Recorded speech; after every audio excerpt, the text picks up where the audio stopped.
Hello बच्चों, how are you. तो बच्चों, इस वीडियो में हम लोग एक मैकेनिक्स में एक सेंटर ऑफ मास से रिलेटेड प्रॉब्लम है डिस्कस करेंगे। मैकेनिक्स की रिवीजन के पॉइंट ऑफ व्यू से एक अच्छी सी प्रॉब्लम है और इस प्रॉब्लम के कुछ इनडायरेक्ट क्वेश्चंस बनते हैं। हम लोग इस प्रॉब्लम को डिस्कस करने के बाद इससे रिलेटेड कुछ क्वेश्चन डिस्कस करेंगे जिनको देख के ये पता ही नहीं चलता है शुरुआत में कुछ बच्चों को कि यार ये किस चैप्टर को बिलोंग करते हैं। मतलब सॉल्व करना तो दूर, वो पहचान नहीं पाते किस चैप्टर की प्रॉब्लम है। तो फर्स्ट ऑफ ऑल हम इस प्रॉब्लम का सोल्यूशन निकालेंगे, उसका आंसर और उसका जो रिजल्ट है वो चाहो तो आप याद कर सकते हो डायरेक्टली। अगर इन केस ऑब्जेक्टिव क्वेश्चन आता है तो आप उस फॉर्मूले का भी यूज कर सकते हो। तो उस फॉर्मूले का हम डायरेक्ट यूज कैसे करेंगे, पहले तो फॉर्मूला प्रॉपर मेथड क्या है वो देखेंगे और उसका डायरेक्ट यूज और उन क्वेश्चंस में देखेंगे जिनकी बात मैं कर रहा हूं। ठीक है, तो हमारे पास प्रॉब्लम कुछ इस तरह का है कि दो मासेस हैं यार, एक मासलेस आइडियल स्प्रिंग से कनेक्टेड है और स्प्रिंग इनिशियली रिलैक्स्ड है। दोनों मासेस रेस्ट पे हैं और दो कांस्टेंट फोर्स दोनों बॉडी पे लगाए गए हैं। M1 पे F1 फोर्स लग रहा है और M2 पे F2 फोर्स लग रहा है। दोनों अनइक्वल है। लेट अस सपोज कोई भी बड़ा हो सकता है। मान लेते हैं कि F2 बड़ा है F1 से, ठीक है ना। और हमसे पूछा जाता है मैक्सिमम एक्सटेंशन क्या है, इस स्प्रिंग में मैक्सिमम एक्सटेंशन कितना होगा। तो यार सबसे पहले प्रॉब्लम होती है तो हम इंपॉर्टेंट ये कि हम कैसे सोचते हैं उसके बारे में, ठीक है ना।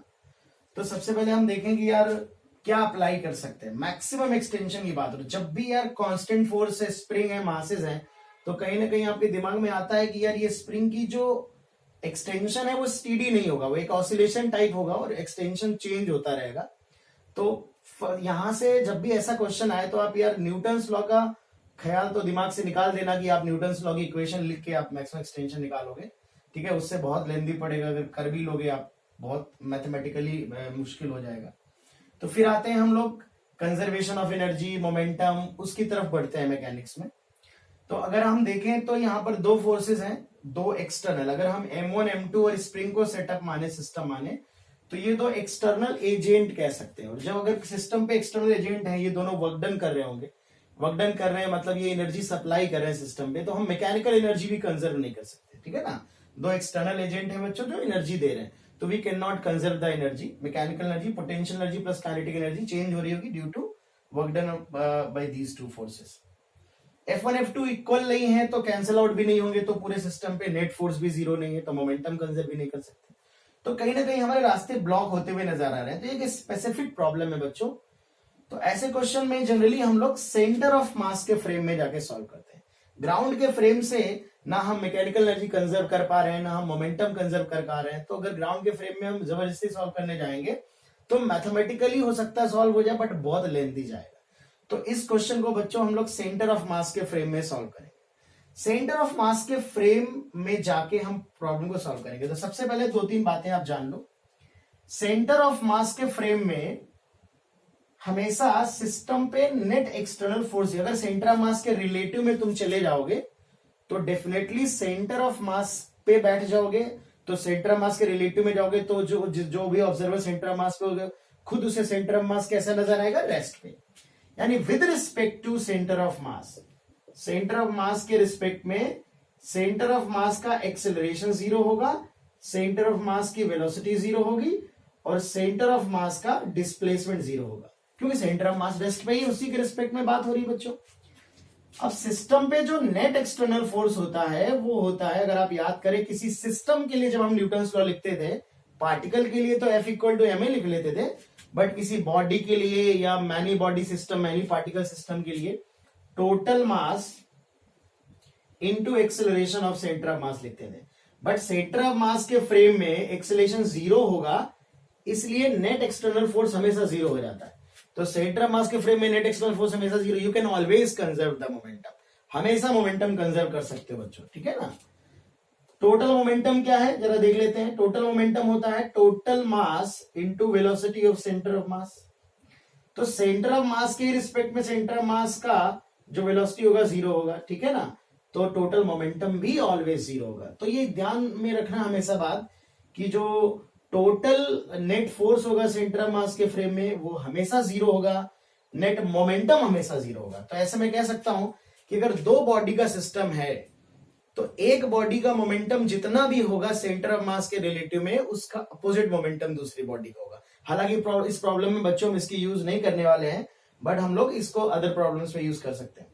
दूसरी बात याद रख होगी आपको, या याद कर लीजिए, दिमाग में डाल लीजिए कि नेट फोर्स अगर जीरो, तो जब भी आप सेंटर ऑफ मास के फ्रेम से सॉल्व करोगे, तो यूजिंग सेंटर ऑफ मास का जो फ्रेम, जिसे हम सी फ्रेम भी बोलते हैं, तो जब हम उसके फ्रेम में एक बॉडी को देखेंगे तो जितना फोर्स एक बॉडी पे आएगा उसका ठीक इक्वल एंड अपोजिट फोर्स दूसरी बॉडी पे आएगा, तभी नेट फोर्स बच्चों जीरो होगा। अगर नेट फोर्स जीरो नहीं हो रहा है तो समझ जाना कि आपने कहीं ना कहीं कैलकुलेशन मिस्टेक कर दी है, आगे सॉल्व करने की जरूरत नहीं है। तो ये कुछ बेसिक बातें हैं जो हम ध्यान में रखेंगे। तो फर्स्ट ऑफ ऑल हम सेंटर ऑफ मास के फ्रेम में जाएंगे, तो सेंटर ऑफ मास का एक्सेलरेशन कैलकुलेट करेंगे। तो net external force divided by total mass, तो ये बच्चों F2 minus F1 divided by M1 plus M2 आएगा। ठीक है, अगर F1 F2 बराबर होते तो सेंटर ऑफ मास का एक्सेलरेशन जीरो होता, नेट फोर्स भी जीरो होता, उस केस में तुम मोमेंटम कंजर्व कर सकते थे, बट हम जनरल कैलकुलेशन कर रहे हैं बच्चों। तो ये हमारा सेंटर ऑफ मास का एक्सेलरेशन आएगा। अब अगर मैं सेंटर ऑफ मास के रिलेटिव में जाऊंगा, सपोज मैं सेंटर ऑफ मास के रिलेटिव में चला गया बच्चों, ठीक है ना, तो सेंटर ऑफ मास का चूंकि एक्सेलरेशन है तो एक नॉन इनर्शियल फ्रेम है। जब भी हम नॉन इनर्शियल फ्रेम में जाते हैं, सॉल्व करते हैं, बॉडी का फ्री बॉडी डायग्राम बनाते हैं, तो हम जानते हैं कि रियल फोर्स यूज करने से हमारा जो न्यूटन्स लॉ फेल हो जाता है, तो हम लोग सूडो फोर्स भी अप्लाई करते हैं बॉडी पे। तो इस बॉडी का मास M1 है, इस बॉडी का मास M2 है, इस पे एक इनिशियली अभी स्प्रिंग रिलैक्स्ड है और एक ऑब्जर्वर हमने सेंटर ऑफ मास पे बच्चों बिठा दिया। तो एक फोर्स तो F1 लग रहा होगा, एक्सेलरेशन की डायरेक्शन क्या होगी, इस डायरेक्शन में एक्सेलरेशन है सेंटर ऑफ मास का, इस डायरेक्शन में, तो सूडो फोर्स अपोजिट डायरेक्शन में लगेगा फ्रेम ऑफ रेफरेंस के, मास बॉडी का और एक्सेलरेशन सेंटर ऑफ मास का। सिमिलरली ये F2 लग रहा है और इस पे जो सूडो फोर्स लगेगा वो भी सेंटर ऑफ मास के एक्सेलरेशन के अपोजिट डायरेक्शन में लगेगा। अब हम ये देखें कि दोनों बॉडी पे नेट फोर्स बच्चों कितना लग रहा है। तो यहां पर हम नेट फोर्स ऑन M1 निकालते हैं इन C frame, centre of mass के फ्रेम में। तो ये हो जाएगा F1 plus M1 into A centre of mass, F2 minus F1 upon M2 plus M1। इसको सिंप्लीफाई जब करोगे बच्चों तो ये आएगा M2 F1 plus M1 F2 divided by M1 plus M2, ये आएगा। आप सॉल्व करके देख लीजिएगा। सिमिलरली ये बच्चों नेट फोर्स आ रहा है से एक बॉडी पे सेंटर ऑफ मास के फ्रेम में इस डायरेक्शन में, ठीक है। और जैसा कि हमने कहा कि ओवरऑल नेट जीरो होता है, तो दूसरे पे भी इतना ही आएगा। निकाल लेते हैं हम लोग, वेरीफाई कर लेते हैं। निकालना आप लोग दोनों पे जब भी सॉल्व करना, क्योंकि हो सकता है आपने ये कैलकुलेशन मिस्टेक की होगा, गलत हुआ होगा तो दूसरे से मैच नहीं करेगा। तो यहां पर मैं नेट फोर्स ऑन M2 निकाल लेता हूं। तो ये F2 minus M2 A centre of mass, F2 minus, या भी स्प्रिंग रिलैक्स्ड है हमारा इनिशियली, ये हम नेट फोर्स कैलकुलेट कर रहे हैं। तो F2 minus M2, this is F2 minus F1 upon M1 plus M2। अगर आप देखेंगे यहाँ पे एलसीएम लेंगे तो नीचे M1 प्लस M2 आएगा और ये M1 प्लस M2 इससे मल्टीप्लाई होगा, तो M1 F2 M2 F2, ये M2 F2 है माइनस का और प्लस का M2 F1 है, तो M2 F2 कैंसिल आउट हो जाए, मतलब M1 F2 plus M2 F1 बचेगा, ठीक है, अपॉन M1 प्लस M2। तो सेम फोर्स आएगा, उसमें सोचने वाली बात नहीं है। मतलब दोनों बॉडी पे सेंटर ऑफ मास के फ्रेम में बच्चों इक्वल फोर्स लगने वाला है। तो अब हम एक बार फिर से डायग्राम रीड्रॉ कर लेते हैं कि जब हम बॉडी की इनिशियल स्टेट को फिर से बना लेते हैं कि ये M1 है बच्चों, ये M2 है और ये एक स्प्रिंग है हमारे पास। सेंटर ऑफ मास पे एक ऑब्जर्वर बिठा रखा है जो कि अपने आप को रेस्ट पे महसूस कर रहा है और उसके रिलेटिव में एक नेट फोर्स आया। मैं इस फोर्स को F नॉट लिख दे रहा हूं, जो भी आएगा, बार बार इतना बड़ा एक्सप्रेशन ना लिखना पड़े। तो इस M1 F2 plus M2 F1 को मैं F नॉट मान ले रहा हूं या FCM मान ले रहा हूं, सेंटर ऑफ मास के रिलेटिव में, ठीक है, FCM से रिप्रेजेंट कर दे रहा हूं। मतलब दोनों बॉडी पे जो इक्वल एंड अपोजिट फोर्स आएगा, जो अंदर की तरफ भी आ सकता है, अगर कंप्रेशन होगा, एलोंगेशन होगा तो बाहर की तरफ भी आ सकता है। अब सेंटर ऑफ मास रेस्ट पे है दोनों बॉडी पे इक्वल एंड अपोजिट फोर्स आएगा, जिसकी value m1 m2 f2 plus m2 f1 upon m1 plus m2 आएगी। अब मोशन कैसा होगा समझ लेते हैं। अभी दोनों की वेलोसिटी जीरो है और दोनों रिलैक्स पोजीशन पे हैं, सेंटर ऑफ मास के फ्रेम में आप हैं, तो दोनों इस तरह से मोशन स्टार्ट करेंगे। एक इंस्टेंट ऐसी होगी बच्चों जब ये कुछ मूव करेगी, ये कुछ मूव करेगी, और जो स्प्रिंग का फोर्स होगा वो FCM को बैलेंस कर लेगा। उस वक्त इक्विलिब्रियम पोजीशन पे होंगी दोनों बॉडी और दोनों बॉडी की स्पीड मैक्सिमम होगी। तो कुछ एलोंगेशन होगा जब दोनों बॉडी इक्विलिब्रियम पोजीशन पे पहुंचेंगी, स्पीड मैक्सिमाइज होगी, बट बॉडी वहां पे रुकेंगी नहीं, क्योंकि नेट फोर्स जीरो है, बट दोनों बॉडी के पास ढेर सारी काइनेटिक एनर्जी आ चुकी है। तो फर्दर ये मूव करते चले जाएंगे, और जब और मूव करेंगे तो स्प्रिंग का फोर्स इस F सेंटर ऑफ मास से ज्यादा होगा, तो बॉडी रिस्टोर करना शुरू कर देगा स्प्रिंग, तो स्लो डाउन होता रहेगा, स्लो होते होते रुक जाएगा।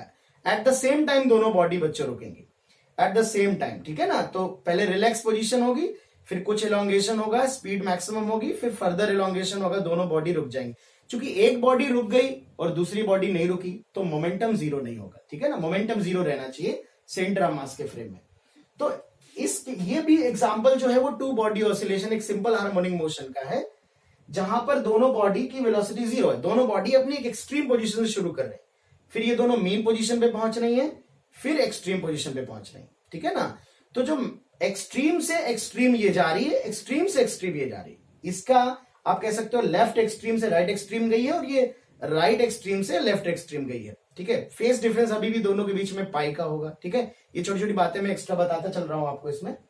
तो एक्सट्रीम से एक्सट्रीम कितना मूव की, अगर SHM के पॉइंट ऑफ व्यू से बात करें, 2 टाइम्स ऑफ एम्पलीट्यूड, तो अगर इसका एम्पलीट्यूड A1 है तो ये 2A1 मूव करेगी, ये 2A2 मूव करेगी। तो जो मैक्सिमम एलोंगेशन रहा होगा, अगर हमें एम्पलीट्यूड पता हो या हम एम्पलीट्यूड के थ्रू अप्रोच करें, तो 2A1 plus 2A2 will be the maximum elongation in this spring. एक चीज और कि अभी रिलैक्स पोजीशन पे थी जब दोनों एक्सट्रीम पे थे, फिर मीन पे पहुंचे तो कुछ स्प्रिंग हमारी एलोंगेट हो जाएगी, फिर और एलोंगेशन होगा जब ये एंड पॉइंट पे पहुंचेंगे, फिर वापस आएगी, फिर उसी पोजीशन पे आएगी। कंप्रेशन नहीं होगा इस सिचुएशन में, सिर्फ एलोंगेशन होगा। मतलब अगर कंप्रेशन वाला केस होगा तो सिर्फ कंप्रेशन होगा। इस सिचुएशन में या तो स्प्रिंग कंप्रेस होती है तो सिर्फ कंप्रेस होती है, या एलोंगेशन होता है तो सिर्फ एलोंगेशन होता है, ठीक है ना। तो दोनों बातें नहीं होंगी, तो इसमें एलोंगेशन होगा तो दोनों बॉडी पहले इधर मूव करेंगी इक्विलिब्रियम पोजीशन, फिर और मूव करेंगी। तो मुझे सिर्फ इस क्वेश्चन में मैक्सिमम एक्सटेंशन बताना है। मान लेते हैं कि ये बॉडी x1 मूव कर रही है और ये बॉडी फाइनली रुक जाएगी, बीच में कहीं मैक्सिमम होगी स्पीड, पर वो हम कंसीडर नहीं कर रहे। इसी तरह से ये बॉडी वेलोसिटी मैक्सिमम होने के बाद फिर से रुक जाएगी। सपोज ये x1 मूव कर रही है, x2 मूव कर रही है, तो मैक्सिमम एक्सटेंशन जो होगा वो x1 प्लस x2 के बराबर होगा। अब मैं इसी फ्रेम ऑफ रेफरेंस में रहते हुए वर्क एनर्जी थ्योरम लगा रहा हूं। Work done by all forces equal to change in kinetic energy, तो W total is equal to delta K for the system. तो ये दोनों कांस्टेंट फोर्स है बच्चों, ये x1 मूव कर रहा है, ये बॉडी x2 मूव कर रहा है, तो F centre of mass x2 ये इस पे वर्क डन हो जाएगा, F centre of mass x1 same direction में इस पे वर्क डन हो जाएगा, और स्प्रिंग का वर्क डन होगा -12K x1 प्लस x2 का होल स्क्वायर, जो कि x मैक्स भी मैं लिख सकता हूं, equal to final kinetic energy zero है सिस्टम की। इनिशियल पहले भी दोनों बॉडी रेस्ट पे थी, बाद में भी दोनों बॉडी रेस्ट पे। तो यहां से F centre of mass x1 plus x2 equal to K x1 plus x2 का होल स्क्वायर बाई 2। तो एक में x1 प्लस x2 से कैंसिल आउट कर देता हूं, क्योंकि उसकी वैल्यू जीरो तो होगी नहीं बच्चों, है ना, तो वो वाला रूट में कंसिडर नहीं करूंगा। तो यहां से जो x max x1 plus x2 को x मैक्सिमम मान ले रहा हूं, ये आएगा बच्चों 2 times F centre of mass upon K, यानी 2 upon K m1 f2 plus m2 f1 upon m1 plus m2। इसे आप चाहो तो फॉर्मूला मान सकते हो, ठीक है ना, कि जो आंसर बच्चों हमारा आ रहा है वो आंसर आ रहा है 2 times m1 f2 plus m2 f1 upon K times m1 plus m2। या फिर आप ऐसे याद कर लो 2 अपॉन K, और ये आएगा force on one body with respect to centre of mass. जो नेट फोर्स बॉडी पे आएगा इनिशियली सेंटर ऑफ मास के रिलेटिव में, उसके टर्म में भी आप याद कर सकते हो। तो ये रिजल्ट ऑब्जेक्टिव क्वेश्चन के लिए तो मैं समझता हूं कि लेंथी कैलकुलेशन होगा थोड़ा सा, तो इस रिजल्ट को याद कर सकते हो, ठीक है ना। तो ये आपका एक बहुत ही स्पेसिफिक क्वेश्चन है, और अच्छा हो जाएगा अगर मैं इसमें सिंपल हार्मोनिक मोशन से रिलेटेड क्वेश्चन पूछ दूं। जैसे मैं ये पूछ सकता हूं कि मैक्सिमम एलोंगेशन पहली बार कब होगा, तो टू बॉडी ऑसिलेशन है, आप जानते हो कि इसका जो टाइम पीरियड होगा वो 2π√μ अपॉन के होगा। म्यू रिड्यूस्ड मास है m1 m2 upon m1 plus m2, है ना। तो एक्सट्रीम से शुरुआत हुई, एक्सट्रीम से मीन तक टाइम पीरियड बाई 4 और मीन से फिर एक्सट्रीम तक जाएंगे, यानी कि इनिशियल पोजीशन अगर t इक्वल टू 0 मान लो, जब दोनों ने शुरुआत की, जब हमने फोर्स लगाए हैं दोनों बॉडी पे, तो एक्सट्रीम से एक्सट्रीम तक पहुंचने में टाइम पीरियड का 1/2, यानी फर्स्ट टाइम मैक्सिमम एलोंगेशन होगा t/2, जहां पे टाइम पीरियड हमारा ये है। तो आंसर आएगा π√μ/k, ठीक है। तो इस फॉर्मूले का बच्चों हम डायरेक्ट यूज देखते हैं कि डायरेक्टली कैसे अप्लाई करोगे। अगर मैं इस फॉर्मूले को अप्लाई करना सिखाऊं, एक तो ये है कि आप कॉन्सेप्चुअली जाएं, हर बार आप सेंटर ऑफ मास का एक्सेलरेशन कैलकुलेट करें, हर बार आप स्यूडो फोर्स अप्लाई करें, नेट फोर्स निकालें, देन वर्क एनर्जी थ्योरम लगाएं। तो देखो कैसे फटाफट लगा लेते हैं। जैसे मान लेते हैं ये m है, ये 2m है, इनिशियली स्प्रिंग रिलैक्स्ड है, ये 3F है और ये F फोर्स हमने लगाया। इनिशियली स्प्रिंग रिलैक्स्ड है, फ्रिक्शनलेस सरफेस है, हमसे कहा गया मैक्सिमम एक्सटेंशन बताओ, तो सीधे आपने फॉर्मूला लगा दिया। पहले देख लो, ये भी एलोंगेशन करना चाहेगा दोनों अपोजिट डायरेक्शन में, तो दोनों मिलकर एलोंगेशन को बढ़ाएंगे, तो यहां पे जो साइन आएगा ये सपोर्ट करेंगे, हमेशा प्लस साइन आएगा। कभी कभी यहाँ पे माइनस साइन भी आएगा बच्चों, हम ना, एक जब एलोंगेट करना चाहेगा, दूसरा कंप्रेस करना चाहेगा, तो किसका फैक्टर ज्यादा है वो हम देखेंगे। क्योंकि हम फॉर्मूले के थ्रू क्वेश्चन कर रहे हैं, ऑब्जेक्टिव क्वेश्चन वाली अप्रोच लगा रहे हैं, तो इससे समझ लो कि फॉर्मूला कैसे लगाओगे, ठीक है। तो 2 टाइम्स m1F2, इसका मास इसका फोर्स तो mf हो गया, प्लस इसका मास इसका फोर्स m2F1, तो 2m इंटू 3f 6mf हो गया, ठीक है। कैलकुलेशन चेक कर लेना यार, गलत ना हो जाए जल्दी में। k times m1 plus m2 3m, तो ये 7 into 2 14 f/3k, this is your answer. Similarly मान लेते हैं ये हमारे पास मासेस हैं, ठीक है, ये 2m है, एक फोर्स ये अंदर लग रहा है F, एक फोर्स ये लग रहा है 2F, तो कंप्रेशन होगा इस केस में, ठीक है, बट रिजल्ट सेम आएगा। देखो ये दोनों अंदर लग रहा है बेटा, यानी दोनों मिलके कंप्रेस करेंगे, ऐड होगा, दोनों का फैक्टर जो दोनों का इफेक्ट होगा वो ऐड हो रहा है, तो 2 टाइम्स m1F2, इसका फोर्स इसका मास, तो 2mf, इसका फोर्स इसका mass plus 2mf again upon k times m1 plus m2, ठीक है। इस तरह से आंसर कर लोगे। और देखो अगर मान लो ऐसी सिचुएशन आ जाए,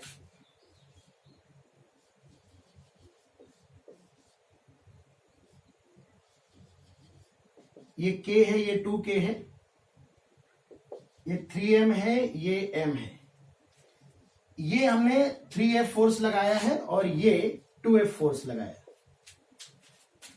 अब सबसे पहले तो इसको एक स्प्रिंग मान लेंगे, तो k इक्विवेलेंट पैरेलल कॉम्बिनेशन है, तो 3k हो जाएगा, एक स्प्रिंग की नजरों से देखो। फिर हमने कहा मैक्सिमम कितना कंप्रेशन होगा, क्योंकि दोनों में इक्वल डिफॉर्मेशन होगा, तो मैक्सिमम कंप्रेशन या एलोंगेशन कितना होगा। तो फर्स्ट ऑफ ऑल ये डिसाइड करो एलोंगेशन होगा